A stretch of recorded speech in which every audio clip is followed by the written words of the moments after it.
All right. I believe we're almost ready for the quarterfinals. Yep. We're getting there. So Andre against Filipa. So we know this is rogues, and here we see Andre's rogue deck. It is also not a Lurus deck. This is also the big. I call it now big rogues. So big rogues with Sarah Sand, the trickster in it. We see double Gatwick, which is really interesting to see double Gatwick here. Just amazing, right? I mean, double Gatwick drawing many cards, but only having 3 into the story, which is really, really interesting. So with the double Gatwick, we have 1 less into the story, but yeah, there are so many ways to draw cards, and I really like this deck. It proved to be really efficient so far against the entire field, and that's what Rogue does, really flexible. All right. And then it looks like things might be a little bit off with some of our standings, so we'll keep you guys posted on that. But in the meantime, here is Felipe's deck. So here we're gonna see another mono green food deck, and I know Filipa loves that deck. I know she really played many games with this deck. And what the first thing I see here is 3 trolls, 2 Cobras, right? 3 trolls, 2 Cobras, not going for the 4-1 split, going for the 3-2 split, and also having Questing Beast. So this is a bit of a different list. Mostly there are not too many differences. It's the same goal again. You get a board, you go wide on the board, you go big on the board, you make sure you overrun opponents, and with Trails of Promise, Henge, and Vivin, you have many spells or many cards to draw all the cards as well. Here also, I want to mention shortly, we have a Ugin the Spirit Dragon in the sideboard. We saw one in the main before, and here we're going to see it in the sideboard, and I'm already looking forward to this matchup. I know both players, and I really wish both best of luck and have a good game. Yes, it's going to be fantastic.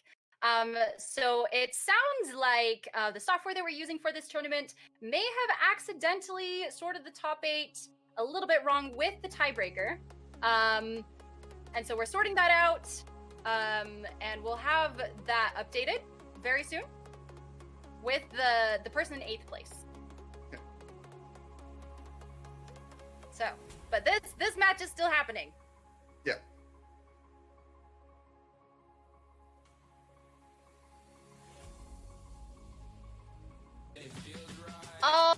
We are back with the quarterfinals. We got the bug sorted out. Everyone is now matched where they're supposed to be. I'm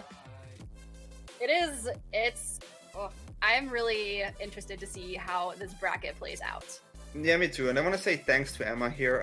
Thanks for having and understanding the situation. Yeah, I'm sorry. It must be not fun to you, but you showed just great sportsmanship here, and thanks a lot. Yes.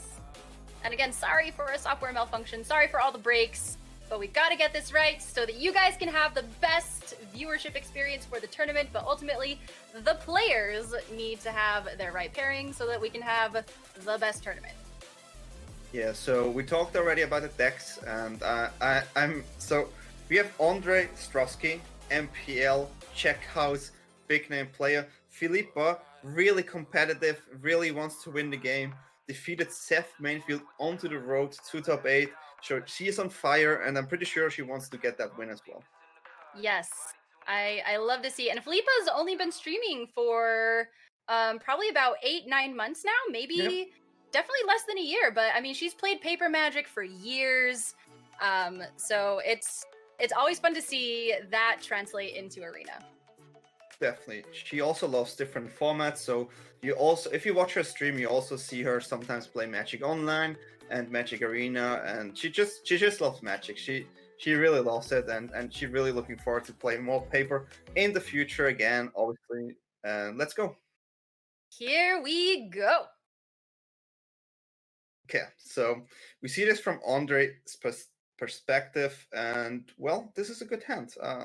You have many cards. You have a turn 1, a turn 2, turn 3 potential. Definitely looks like a keep. You play against mono green, and you see a Lol Mage domination here. That's I think that's a keep, right? That's a hard, like, do you keep it or do you not? But it looks like we're gonna keep it. Yeah, I think you definitely want to keep that card against mono green. stealing any big creature from mono green must feel amazing, because the mono green player only can sacrifice the card to oven if there is an oven. Exactly. So it looks like we're probably going to be able to get that Enforcer out. Mm-hmm. And let's see what Felipa loses. Ooh. All So right. we have an Enforcer here, probably just passing because we have the double spell here as well in Enforcer and in Rounded Lock. And I'm sorry that we see Shield Maiden's hand on top instead of Felipa's, but we're gonna see a Love Struck Beast here with a potential hench maybe next turn. So if you in Ondrej's shoes, you wanna make sure you get rid of this card. Otherwise, we're gonna see a hench maybe. So there's that other Thieves Guild Enforcer Yep. making it so that they have to mill Yep. 4 cards. Ooh, there was Kogla. Ooh, interesting. So Andre could that also, yeah, no, it has to be this line. But again, there's so many cards in the graveyard, not enough yet, but it's still really good. All right. And Andre still has that counter spell. They've still got Gadwick, but I mean, Gadwick isn't super helpful at the moment. So there's not a whole lot that Andre can do here. Yeah, so you could technically play the Brazen Borer and attack with 2 Enforcers. So if you attack with 2 Enforcers, there will be probably a double block. So you would lose 1 Enforcer, but you push to 3 damage and you secure the graveyard fill here as well. The other play you can do is just deploying a Gatwick for 1, and you're going to see the attack. So there has to be a double block, and Filipa sees the line as well. There has to be the Brazen now, and yeah, we're going to trade. There's that double mill again. Looks like we lost quite a few of the beasts. Yep. Those love struck beasts. Yeah, so I think Filipa still tries to make sure there is a hench as soon as possible. That is probably what it is. So we go. Ooh, there's that that's into big. the story. That is big. That is. I think huge. that's your favorite card at this point. I'm not sure if it's my favorite card. I mean, it's a really strong card. I lost day 2 tournaments to this card and then qualify for the championship, so I'm not too happy about this card, but it is a really good card. Here, definitely attack here, offer the trade here with Lovestruck Beast, and now you're gonna think, should I get rid of the beast? Do I let Filipa maybe playing a hench and countering the hench? Which I think is probably what Andre's gonna do. He's just gonna like, okay, you can play your hench, I'm gonna just counter it. Or you're gonna steal it. Or they're gonna steal it. Also possible, yeah. There are many lines here, and I think the hand of Andre is just really good.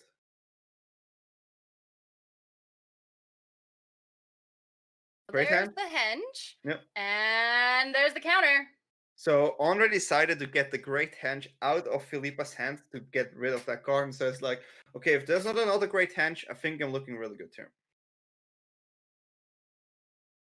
So Got the Agadeem's Awakening, not great. Could just be used as land though. Yeah, here you probably think of, I could steal the beast here, or I just let the beast go, and if there's a second henge, so this line is like there is no second henge. This line just tells Andre, okay, there is no second henge. I'm just gonna play Gatwick, and that's fine.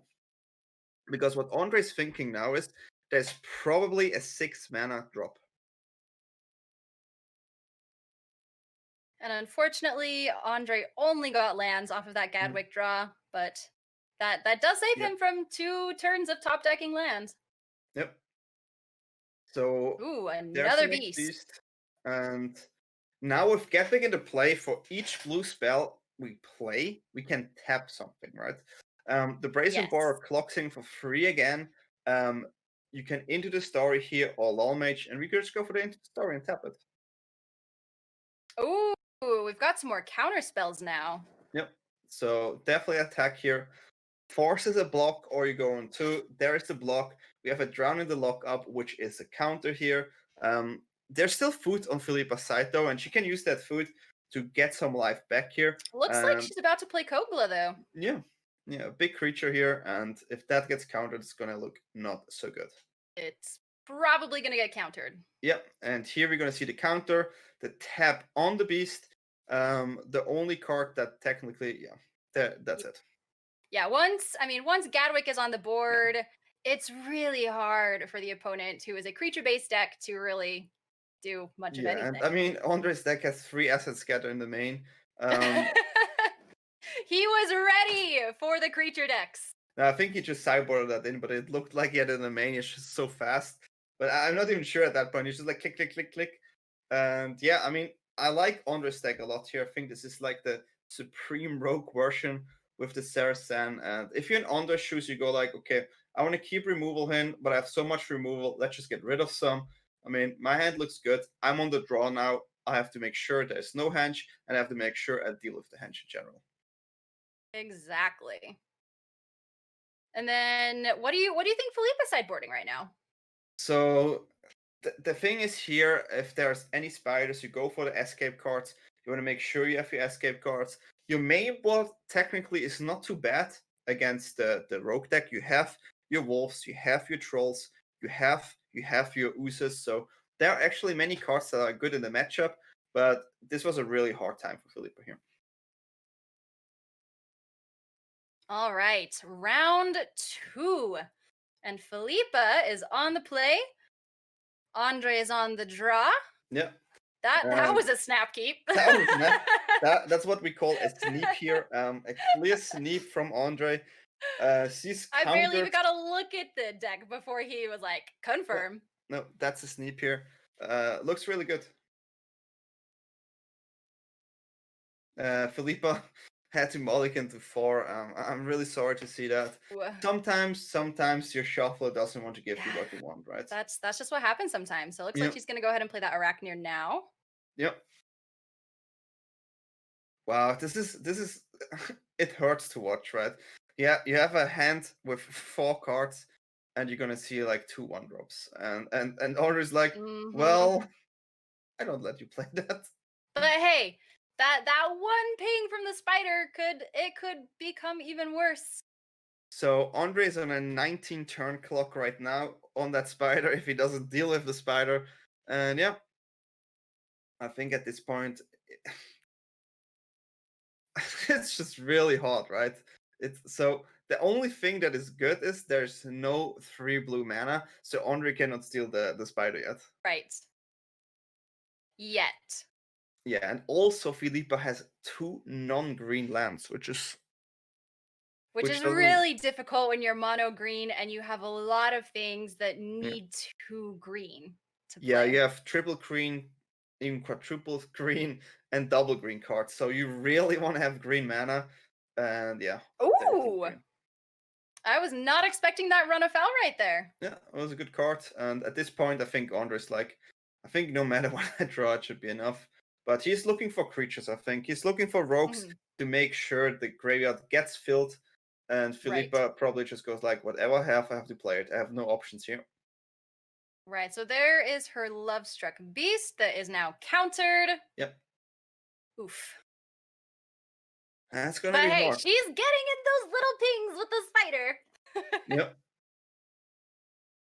Oh, there's the Gadwick again. Yep. So Gadwick end into the story on the hand here. So you can play Sarasan here. You could technically just attack here and you force to block. Otherwise, you get a Lovestruck Beast. Yep. Oh, and it's definitely not good for Filipa if he gets one of her beasts. Yeah, but we have to say there is now a spider in the graveyard, and you get the possibility to escape this card later on. It's true. It's true.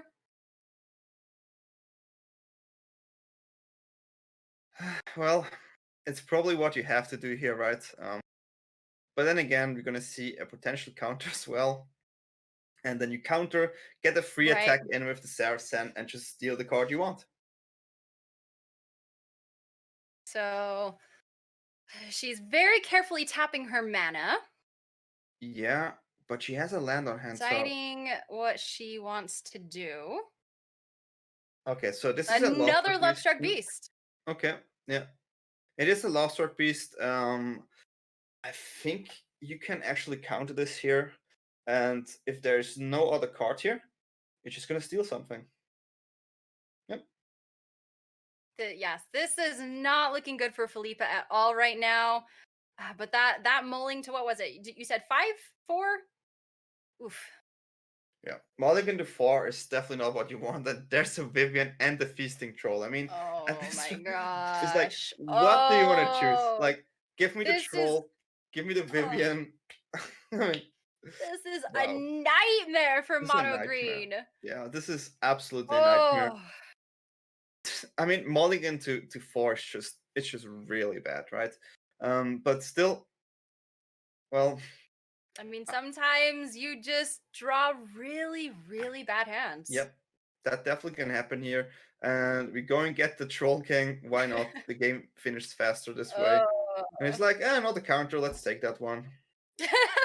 Let's take that one. Oh. And okay, so oh yeah, because we used all of our mana, so we can't really counter anything right now. Yeah, But interesting hey, that a she's food not trying token, to. she can stay alive for a little Yeah, bit. yeah. I mean, at this point, you're just gonna destroy everything that comes and steal a Vivian, maybe. Just what you feel. You just need something. So that's what he's gonna do. Gonna use the Just hardest act. kill the goose. Yeah, yeah, and Looks like she's just gonna scoop here. yeah, Oh, this oh, happens that's so sometimes in matches. hard. This really That's happens so sometime in hard. matches, and it's that. I mean, you came to top 8, played against the best player, made it this far in the tournament. You can definitely be proud of yourself, Filipa. You did your best. Oh, absolutely. And sometimes this happens, right? It's not something you can control or we can control. Right. But again, congratulations to Andre here as well with a quick 2-0. Really strong draws, and yeah, Filipa again, congratulations to come this far in the tournament. Congratulations on making this far, both of you. It's a feat to get even this far, and the fact that Filipa beat Seth Manfield to get to this place is pretty amazing. Yeah, definitely. So we saw another Demir Rogues against Food matchup, and the Food mono green matchup came up when Rogues was taking over Arena, but it was the Mill Rogues, right? There was a lot of Mill Rogues around, not the Seraph Sun Rogues, the Mill Rogues, where you could secure your Trolls and your Spider in your graveyard to tackle the Rogue matchup like this. But here, the Rogue player actually gets access to your graveyard with the Seraph Sun. So this is a really interesting matchup, and to see this type of Rogue, it gives me the feeling it could be the best deck in the meta right now. It might be. It might be. Yeah. Especially since, like, just looking at the decks that are currently being played in this top 8, we've got Gruul Adventures, Dimir Control, Gruul Adventures, Temur Adventures, Dimir Rogues, Mono Green Food, and Dimir Rogues. Yeah. So there's no Esper Doom in this top 8. Yeah, no Esper Doom. I think the way the Rogues tackle this meta right now is just impressive. I'm not a Rogue player myself, but I know many Rogue players, and I talk how versatile it is, and it feels really like this deck transforms every week. Every week we're gonna see a new version. It really does. Yeah, it's incredible. So it started with an aggressive version, then it went to the Crab Lures version, then there was a Shark version, and now we go to the Saracen version, which is a mix between the first and third version, which is it's incredible, right? I'm just excited to see how it keeps evolving as the new sets come out in the next couple of months. Yep. Definitely. Will we get more rogues? Is it going to become an even more powerful deck? Or is there going to be some sort of counter mechanic that's going to make it awful and it just kind of dies?